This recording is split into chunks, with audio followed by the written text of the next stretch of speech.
സമാധാന ധാരണയിൽ എത്താതെ ഹോർമുസിലെ ഉപരോധം പിൻവലിക്കില്ലെന്ന് അമേരിക്കൻ പ്രസിഡന്റ് ഡൊണാൾഡ് ട്രംപ്.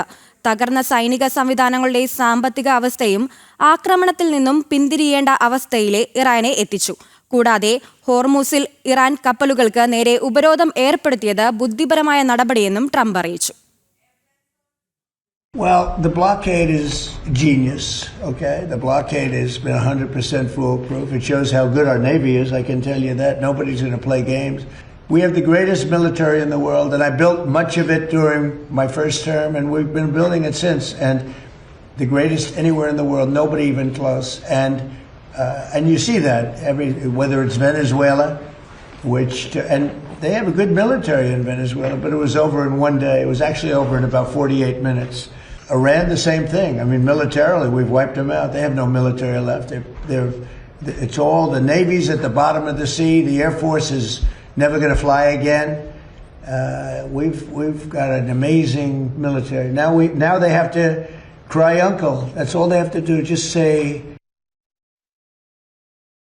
വിവരങ്ങൾ നൽകാനായി ഐസൻ ചേരുന്നുണ്ട്. സമാധാന ധാരണയിൽ എത്താതെ ഹോർമുസിലെ ഉപരോധം പിൻവലിക്കില്ലെന്നാണിപ്പോൾ ട്രംപ് അറിയിച്ചിരിക്കുന്നത്. കൂടാതെ തന്നെ തകർന്ന സൈനിക സംവിധാനങ്ങളുടെ സാമ്പത്തിക അവസ്ഥയും ആക്രമണത്തിൽ നിന്നും പിന്തിരിയേണ്ട അവസ്ഥയിൽ ഇറാനെ എത്തിച്ചിരിക്കുകയാണ്. ഹോർമുസിൽ ഇറാൻ കപ്പലുകൾക്ക് നേരെ ഉപരോധം ഏർപ്പെടുത്തിയത് ബുദ്ധിപരമായ നടപടിയാണെന്നും ട്രംപ് ഇപ്പോൾ വ്യക്തമാക്കിയിരിക്കുകയാണ്.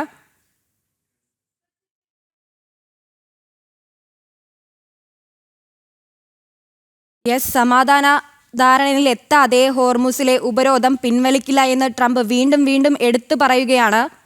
തകർന്ന സൈനിക സംവിധാനങ്ങളുടെ സാമ്പത്തിക അവസ്ഥയും ആക്രമണത്തിൽ നിന്നും പിന്തിരിയേണ്ട അവസ്ഥയിൽ ഇറാനെ എത്തിച്ചിരിക്കുകയാണ്. വിവരങ്ങൾ നൽകാൻ ഐസൺ ഉണ്ട്. ഐസൺ, കൂടുതൽ വിവരങ്ങൾ. കൃഷ്ണപ്രിയ, തീർച്ചയായും വലിയൊരു പ്രതിസന്ധിയിലാണ് ഇറാൻ എന്നാണ് ട്രംപ് ഇപ്പോൾ പറയുന്നത്. ട്രംപ് അറിയിച്ചിരിക്കുന്നത് തന്നെ ഉപരോധം, അതായത് ഇറാന്റെ ബന്ദർബാസ് ഉൾപ്പെടെയുള്ള ഹോർമുസിലെ തുറമുഖങ്ങളെ കേന്ദ്രീകരിച്ച് നടത്തിയ ഉപരോധം, യുഎസിന്റെ ഉപരോധം വലിയ രീതിയിൽ പ്രതിസന്ധിയിലാക്കിയിരിക്കുകയാണ് ഇറാനെ. 2 ദിവസം മുമ്പാണ് എങ്ങനെയെങ്കിലും ഈ ഉപരോധം ഒഴിവാക്കി തരണമെന്ന് ഇറാൻ അഭ്യർത്ഥിച്ചിരുന്നു എന്ന റിപ്പോർട്ടുകളൊക്കെ പുറത്തുവരികയും അല്ലെങ്കിൽ അത്തരത്തിലുള്ള സമൂഹ മാധ്യമ പോസ്റ്റ് ട്രംപ് പങ്കുവയ്ക്കുകയും ചെയ്തിരുന്നു. അതിന് പിന്നാലെയാണ് ഈ വിശദീകരണവുമായി ഇപ്പോൾ എത്തിയിരിക്കുന്നത്. അദ്ദേഹം വിശദീകരണം നൽകിയിരിക്കുന്നത്. ആ വിശദീകരണത്തിൽ വളരെ കൃത്യമായി അദ്ദേഹം പറയുന്നത് ഏറ്റവും ബുദ്ധിപരമായ ഒരു ഇടപെടലായിരുന്നു ഹോർമുസിൽ ഉപരോധം ഏർപ്പെടുത്തുക എന്ന നീക്കം. ആ നീക്കം നടന്നതിന് പിന്നാലെ വലിയ രീതിയിലുള്ള പ്രതിസന്ധി ഇറാൻ നേരിടുന്നുണ്ട്. സൈനികമായും സാമ്പത്തികമായും തകർന്നടിഞ്ഞ ഇറാനെ നിർബന്ധമായും ധാരണയിലെത്താനും ആണവ ധാരണയിലെത്താനുമുള്ള ഒരു സാഹചര്യം ഒരുക്കുക എന്ന നീക്കം തന്നെയാണ് ഉണ്ടാകുന്നത്. ധാരണയിൽ എത്തുന്നത് വരെ ഈ ഉപരോധം പിൻവലിക്കാൻ തയ്യാറല്ല എന്നും ട്രംപ് വിശദീകരിക്കുകയും ചെയ്യുന്നുണ്ട്. കൃഷ്ണപ്രിയ. ശരി ഐസൻ.